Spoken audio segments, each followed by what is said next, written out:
आज जिल्ह्यातले कलावंत त्यांच्यावरती उपासमारीची वेळ आलेली आहे आणि काही कलावंतांनी आत्महत्या सुद्धा केली। तर मी म्हणते की संगीतवारीच्या थिएटरला जे लायसन्स दिलेले आहे ते लाईव्ह आहे, ढोलकी, तबला, पेटी आणि गायिका यांच्या थिएटरमध्ये स्टेज नसतो, काय नसतं। म्हणजे तुम्ही लावणीची शर्पणखा केलेली, ती शर्पणखा न करता लाईव्ह वाद्य ठेवून तिला चांगलं सजवायचं सोडून लावणीचं वाटोळं करत चाललेले आणि कलावंत हे उपाशी आहेत। काम नाहीये त्यांना कामावर घेत नाही। बटन दाबलं की लगेच डीजे चालू होतो, मुली नाचायला सुरुवात करतात। मग ही कला वाढणार नाही, ही काही दिवसांनी पुन्हा बंद होईल। म्हणून कला ही जिवंत ठेवण्यासाठी वाद्याचा उपयोग केला पाहिजे। त्याच्यामधून अनेक कलावंत घडतात। आज संगीतवारीत मधनं सुद्धा मधु कांबळेकर, रोशन सातारकर, तुम्हाला सांगते यमुनाबाई वाईकर, ह्या सगळ्या चांगल्या कलावंत घडून गेलेले आहेत। मग आता का घडत नाहीये? कारण याला वेगळं वळण लागले आणि ऑल महाराष्ट्रातले जिल्ह्यातले कलावंत उपासमारीच्या मार्गाला आहेत। तर ह्या कलावंतांना काम मिळावं, ढोलकी, तबला, पेटी तशीच बंद पडलेली आहे। तर ही कुठेतरी पत्रकारांनी म्हणा, शासनाने म्हणा, याला मदत करून प्रत्येक थिएटरला GR काढला पाहिजे की तुमचे लायसन बंद करू। जर असा जर GR दिला, तुम्ही डीजे बंद करून तुम्ही वाद्य चालू करा, यासाठी जर शासनाने मदत केली तर हे बंद होईल आणि आमच्या कलावंतांना कुठेतरी काम मिळेल। आता संगीतवारी ही वेगळी, थिएटर सभागृहाचे कार्यक्रम वेगळे, संगीतवारीचे कलावंत वेगळे, ह्यांना तेच काम केल्याशिवाय त्यांच्या कुटुंबाचा निर्वाह होऊ शकत नाही। म्हणून ही बातमी जास्तीत जास्त व्हायरल व्हावी आणि आम्हा कलावंतांना न्याय मिळावा यासाठी आज पत्रकार परिषद घेतलेली आहे। तर नक्कीच शासन दरबारी सुद्धा आम्ही सांस्कृतिक मंत्र्यांकडे गेलो, आता पुन्हा जाणार आहोत। तर बऱ्यापैकी चांगला न्याय अजून आम्हाला मिळाला नाही, म्हणून आम्ही शासन दरबारी सतत जाणार आणि ह्यासाठी जर आम्हाला न्याय नाही मिळाला तर शासन दरबारी आम्ही उपोषण सुद्धा करणार आहोत। आम्ही जामखेडला उपोषण केलं, आम्ही बीडला केलं, बऱ्याच ठिकाणी उपोषण करून सुद्धा आमचा काही फायदा नाही झाला। पण आम्ही नक्कीच सांस्कृतिक म्हणजे मंत्रालयासमोर आम्ही उपोषण करू असं आमचं मत आहे सर्व कलावंतांचं। आज याच्यामध्ये आमची जवळजवळ ऑल महाराष्ट्रातली टीम आज या ठिकाणी आलेली आहे। म्हणून शासनाने याचा विचार करावा आणि आम्हाला न्याय मिळवून द्यावा आणि आमचे कलावंत जे उपासमारीसाठी खूप झगडत आहे, सतत फिरणं चालू आहे, जामखेड, मुरली, सगळीकडं। आता 2 थिएटर नारायणगावला सुद्धा डीजे चालू आहे, पुण्यामध्ये सुद्धा काही थिएटरला चालू आहे, साबळेवाडीला चालू आहे, सणसवाडी आणि बारामती या ठिकाणी फक्त डीजे नाहीये। बारामतीला सुद्धा डीजे चालू आहे, सणसवाडीला नाहीये अजून, सणसवाडी चौफुल्याला सुद्धा डीजे नाहीये। मग हे करतात, मग बाकीच्यांना का करता येत नाही? लाईव्हच राहिलं पाहिजे। ही कला जिवंत आहे आणि ही कला मरू देऊ नका असंच माझं म्हणणं आहे। तेव्हा सर्व थिएटरकारांना सुद्धा सांगणं आहे की आमचे कलावंत कामावर घ्या आणि त्यांना उपासमारीची वेळ आलेली आहे, पण इथून पुढे तरी त्यांची ती बंद करा। साऊंड सिस्टीमचा कला केंद्रामध्ये शिरकाव सुरू झाला आहे।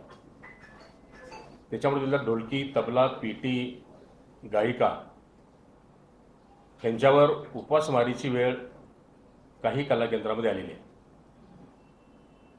महाराष्ट्रातल्या कला केंद्रामध्ये एकूण संख्या आहे 60 ते 65 संख्या, त्याच्यातील 38 ते 40 लोकनाट्य कला केंद्रामध्ये डीजे साऊंड सिस्टीम सुरू आहे। आणि 18 ते 20 कला केंद्रामध्ये महाराष्ट्र शासनाच्या नियमावलीप्रमाणे तिथं ढोलकी, तबला, पेटी, गायिका आणि नृत्यांगनाचे तिथं कार्यक्रम होतात. महाराष्ट्र शासनानं लोककला जपली पाहिजे, जगली पाहिजे यासाठी कला केंद्राची निर्मिती केली. आणि त्या कला केंद्रामध्ये काही जिल्ह्यामधल्या कला केंद्रामध्ये, उदाहरणार्थ पुणे जिल्ह्यामध्ये कला केंद्र 5 ठिकाणी आहेत, तिथं डीजे सुरू आहे.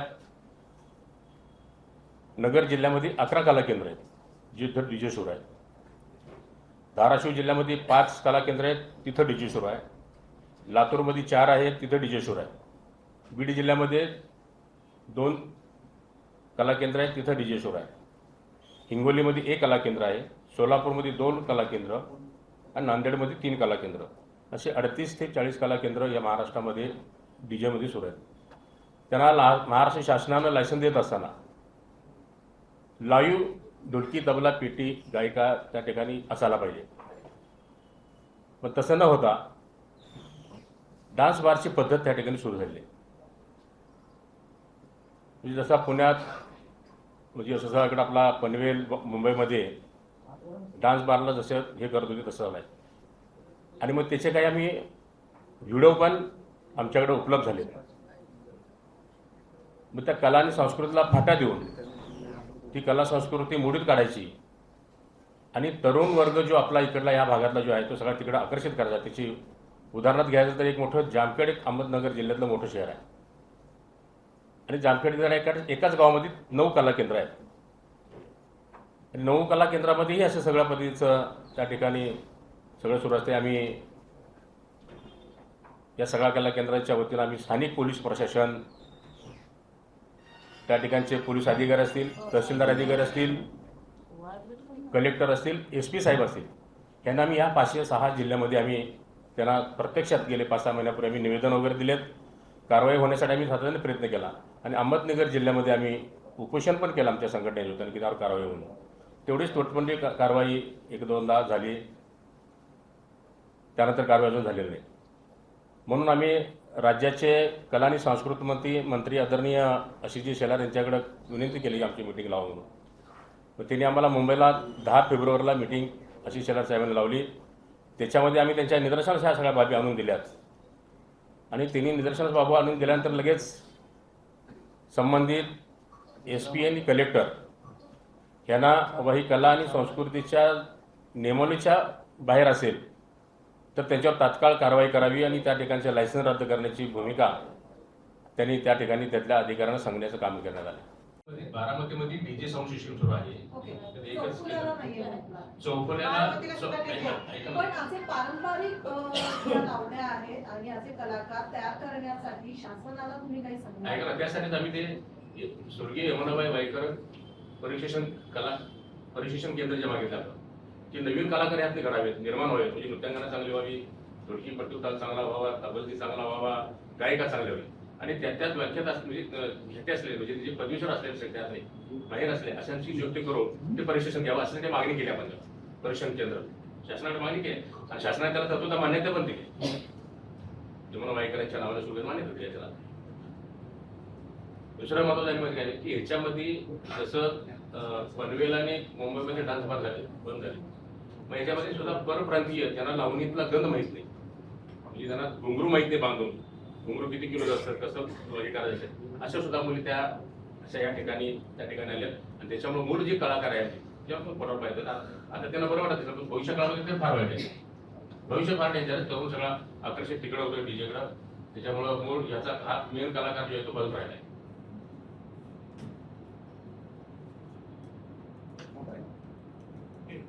डीजे आणि साऊंड सिस्टीमचा शिरकाव जर सुरू झाला तर लावणी नक्कीच लुप्त होत जाईल. आणि खऱ्या अर्थाने ज्यांनी जोपासले आयुष्यभर, म्हणजे उदाहरणार्थ घ्या ना, यमुना वाईकरने तिला पद्मश्री पुरस्कार मिळाला त्या लावणीवर. ती समजा छक्कड लावणी असेल, गाली भाटी लावणी असेल किंवा पारंपरिक आपली बैठकीचं लावणी असेल, अशा पद्धती टिकून ठेवली तर आजपर्यंत तीच टिकून ठेवली. त्याच्यावर अभ्यास सुरू आहे, त्याच्यावर PhD सगळं अनेक लोक करतात त्या लावणीच्या.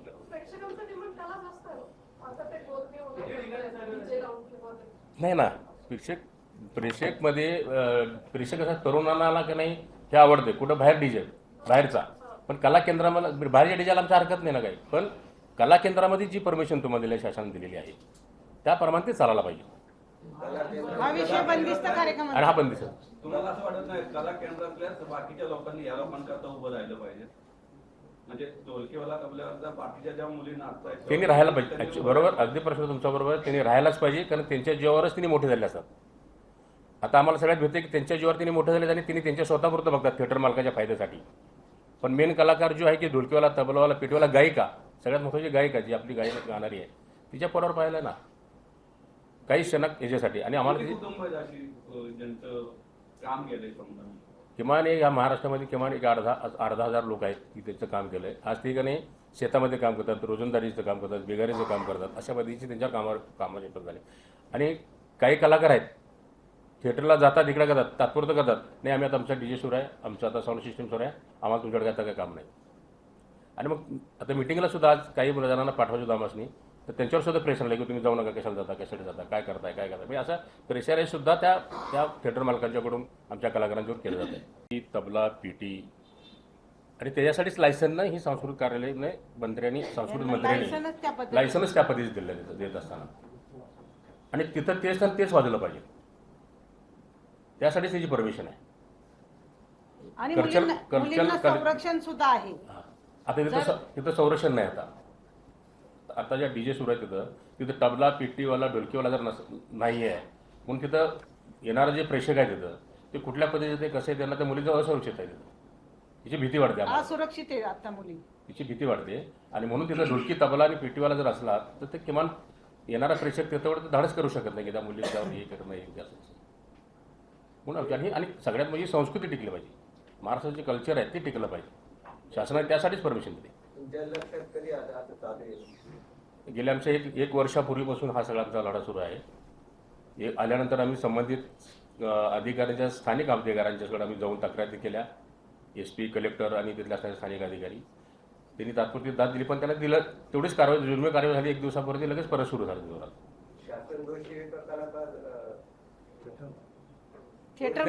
थिएटर मालकांनी तिथं असणाऱ्या ज्या पार्टी मालकीने त्यांचा तो दोष आहे. आणि त्यांना सुद्धा पार्टी मालकीला सुद्धा महाराष्ट्र शासनानं लायसन्स देत असताना जो ग्रुप आहे, मी समजा आता 10 जण 15 जणांचा ग्रुप असतो, त्याची थिएटर मालकीन म्हणतो आपण त्याला, तिथं ते PT, तबला, ढोलकी, गायिका ही कंपल्सरी घेतल्याशिवाय त्यांना लायसन्स मिळत नाही. तसं त्यांना लायसन्स मिळाले तरी सुद्धा त्यांनी त्या ठिकाणी अशा पद्धतीचं त्या ठिकाणी बिगर ह्याचं ढोलकी तबल्याशिवाय त्यांनी त्या ठिकाणी डान्सवर असतो, काम चालू आहे. वर्षभरापासून एकही केंद्रावरती कारवाई झाली नाही का? कारवाई झाली, जुजवी कारवाई झाली, तात्पुरती नुसती. तेवढ्यापुरतं एक दिवस गेले, लगेच DJ लगेच काढून ठेवायचा, मग 5 मिनिटं थोडी ढोलकी तबला ठेवायची, परत गेले अधिकारी गेले की परत ते चालू करायचं. तिथलं स्थानिक प्रशासन थोडंसं त्यांना मॅनेज आहे असं आमचं त्यात आरोप आहे. साहेब आपले महाराष्ट्राचे एक प्रश्न होते विचारा प्रश्न. माननीय मुख्यमंत्री साहेब, गृहमंत्र्यांच्याकडे हा संदेश जावा, माननीय महसूल मंत्री यांच्याकडे हा संदेश जावा. आणि ज्या ठिकाणी जे बेकायदेशीर काम चालू आहे, ज्यांना लायसन नाहीत